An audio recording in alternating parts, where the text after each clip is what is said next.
There are a lot of misunderstandings around self-managing teams.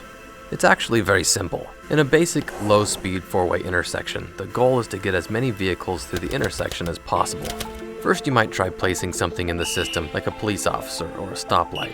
With this configuration, you'll get an average of 289 cars through the intersection in 15 minutes. Next, let's try some four-way stop signs. Interestingly, experiments done with this configuration will actually average 385 cars through the intersection in the same amount of time, an increase of 33%. Now, let's try the intersection configured as a roundabout. Experiments done with this setup resulted in an average of 460 total cars through the intersection in the same amount of time, a total productivity increase of 60%. What's going on here? In the first configuration, all of the system's management is consolidated into one individual. He alone has to make sense of the system's complexity and then decide how the participants should respond. In the four-way stop sign configuration, the responsibility of managing the system is instead taken on by the participants of the system who work to coordinate the traffic themselves. The participants become more engaged and aware, increasing the overall attention of the system. There are two things, however, that still hold this kind of configuration back.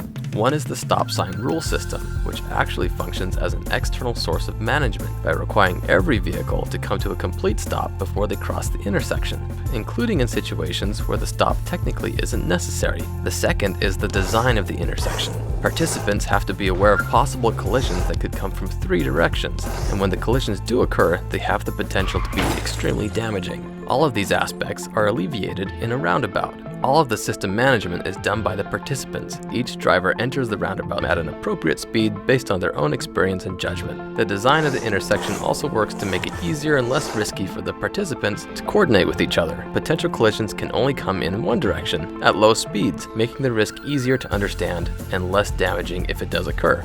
Tremendous benefits are possible when organizations are designed well to support self-management.